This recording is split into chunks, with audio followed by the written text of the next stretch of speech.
Hey everybody, I just wanted to pop on by and take a few minutes to kind of talk about some of the things that I have experienced and learned over the last 4.5 years on this journey.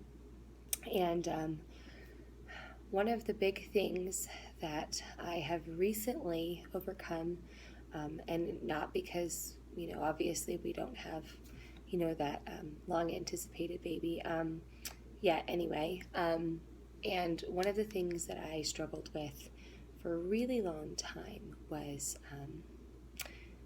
comparison and envy. And I know that sounds kind of strange, but bear with me. When you're trying for something and it means a lot to you, it's very difficult to watch other people get it effortlessly and abuse it. And so during the hardest time of my journey, where I was really in the most deep, dark place, the depths of grief, one of the biggest things that I struggled with was, why do the drug addicts get a baby? Why do the people who throw their children in dumpsters get a baby? Why do the people who are just going to have an abortion anyway get a baby? And the slope is very slippery, because once you go down that, you start comparing everything and being envious about what other people have. And it's really easy to do, and it's really easy to rationalize. Eventually, it got to the place where even the people that I had been rooting for and cared a lot about, was also in the same place, but had finally kind of crossed over and gotten to that place where you get your long-awaited rainbow baby and things like that. Even those people, I started to not be happy for and be jealous and envious of. And in turn, I ended up hurting a lot of people in my grief and in my pain, because all I could see was my grief and pain. I couldn't even hardly empathize with anybody else. It was a constant battle to try to compare and almost one up somebody else. Well, my pain's greater than yours because I've had this many losses, or whatever. Or my pain's greater than yours because I don't have any children, or, not me personally, but just those are the kinds of things that come out when you start down that slope. And so I struggled with that for a really long time, and it turned me into a really ugly person. At the end of the day, I hated who I was, but I really didn't know how. I didn't know how to get rid of it. It seemed like this inevitable thing that there was no way I was going to overcome this until we were finally successful. And I would say about March or April of this year, I started to really struggle. There was, in our very small church, there was about 6 babies born within a very small period of time. And very loved, very much wanted and adored little babies. And I found myself unable to be in the same room when I would just start to hear them cry, or when an announcement would come on. And I would have to leave, and my insides would just turn.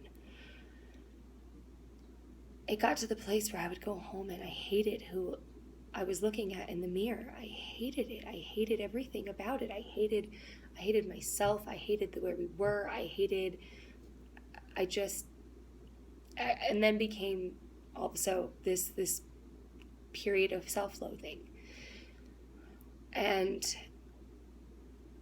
one day, it was like God spoke to me, and he's like, you've got to stop being envious.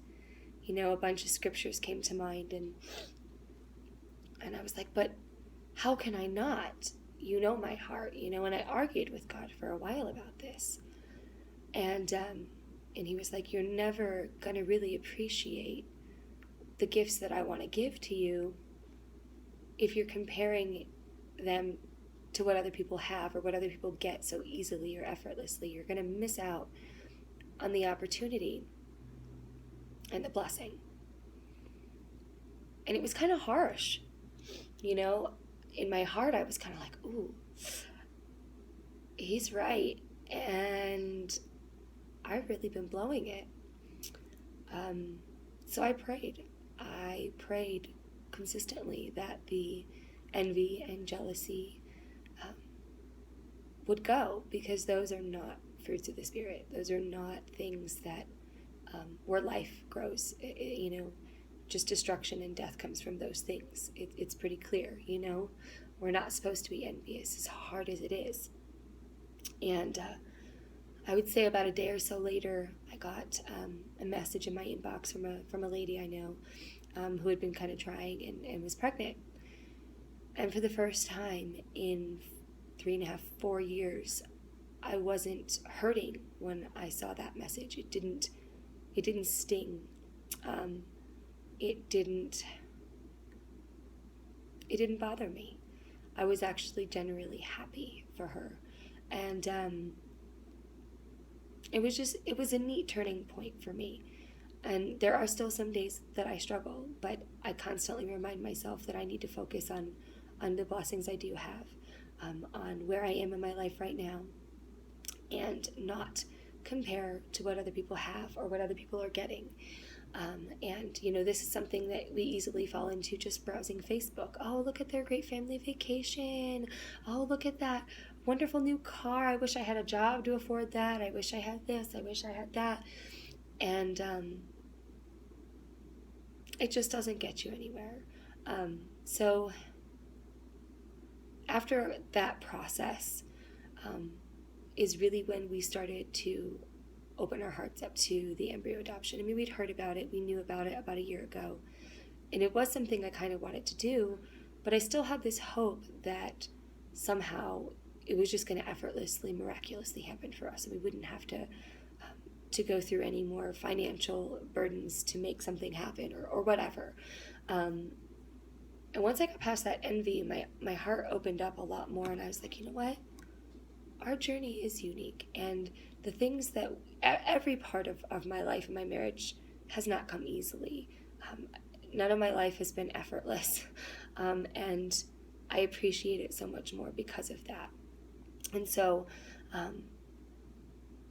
I started opening up my heart to embryo adoption, and I realized that had I continued down that slippery slope and constantly been comparing, I don't know that I would necessarily be as at peace or as excited as I am about embryo adoption, because I would still be feeling like, well, I just want it to happen naturally. Why do we have to pay? Why do I have to give up my genetics? Why this? Why that?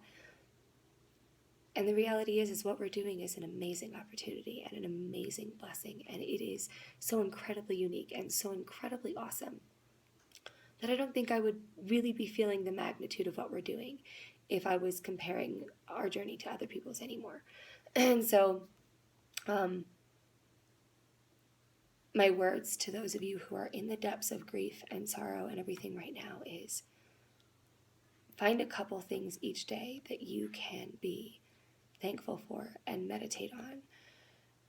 And if you have to, get off of Facebook, get off of social media, get out of the pregnancy loss boards, get out of the infertility boards, stop looking at other people and what they've gone through or where they got, and focus on your own journey and really, really seek God to help you get through it. Because for a long time, I thought I was relying on God, but really I was relying on the words and comfort of my fellow sisters dealing with different stuff. And while that's not bad, my validation has to come from God. My security has to come from God. And without that, I'm constantly questioning. And so when I removed the comparison and the envy, I was able to really trust God again, and stop being angry that he wasn't giving me what he was giving other people. And the freedom that comes with getting past that is really healing. I had a lady in one of my groups ask, is there ever going to be a day where I don't ache? And I'm like, even, after we lost Hannah and I had Caitlin, even having another child, the ache doesn't go away. You always grieve the fact that your journey was hard and that you had losses, that things didn't come easy. And you always kind of grieve the fact that your body is a little bit more broken than other people's. And a baby's not going to change that. You have got to find your peace and joy in whatever circumstance you're in, not when everything is great. And that is a really hard thing to hear when you're in the midst of something really difficult, because I was there. And when people used to say that, I would want to beat them over the head. But it's true. At the end of the day, it's true. I have more joy, more peace, more compassion, more love than ever before, because I finally set aside that jealousy and envy. And so if that's one bit of advice I can give, is through your journey, just stop comparing to what other people are going through, and try to focus on your own journey and put one foot in front of the other, because that's the only way you're going to get through to the other side. You can't look to the left, you can't look to the right. You got to keep your face and your head in one direction, one foot in front of the other, and look up too. Take the time to look up and say, God, I need you. And be real with him. Let him know why you're angry. Let him know why you're hurt and grieved, and be real and transparent. I remember yelling at God one day and just be like, I am so angry. I am so envious and jealous and bitter, and I hate this. And slowly he worked those things out, and he took them out of my heart. Again, they're not totally gone. I have little bouts where I go, oh, that hurts. But it's way different. It's way different than it was 2 years ago. And some people might argue that it's the hope of doing the embryo adoption that may have helped me get to the other side. But I really believe there was a spiritual breaking when I admitted where I really was to God, and I asked him to take it away.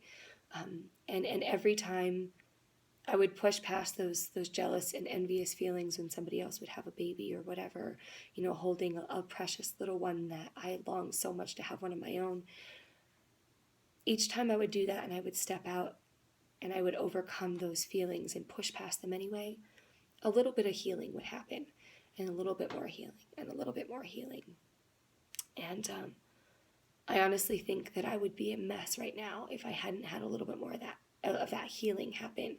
If I wasn't where I am now, I don't think I'd be able to walk into this with assurance and faith and hope. I think I would still be stuck in that difficult, really just in the trenches of grief and sorrow, where hope is lacking a lot of the time. So just like I said, that's my one little bit of advice going through this stuff, is just to try not to compare your journey to other people, or compare pain or sorrow. Everybody's got a story, everybody's got a journey, and it affects everybody differently. And how we all get through on the other side of that is different, but the Bible is pretty clear about jealousy and envy and coveting and things like that. So it's a difficult thing to talk about. I contemplated even making this video, because I remember, again, being in the depths and thinking, really? So anyways, a little bit of advice. I hope that helps somebody in some way, shape, or form, in whatever capacity, in whatever part of your journey you're going through. My heart is to see all the women suffering succeed and get to that place where they can find joy and peace and have that blessing. So if you're in the midst of dealing with that, I am praying for you. Even if I don't know your name or your exact situation, I am praying. And so that's about it. I just figured I'd drop that little tidbit of part of my journey with you guys.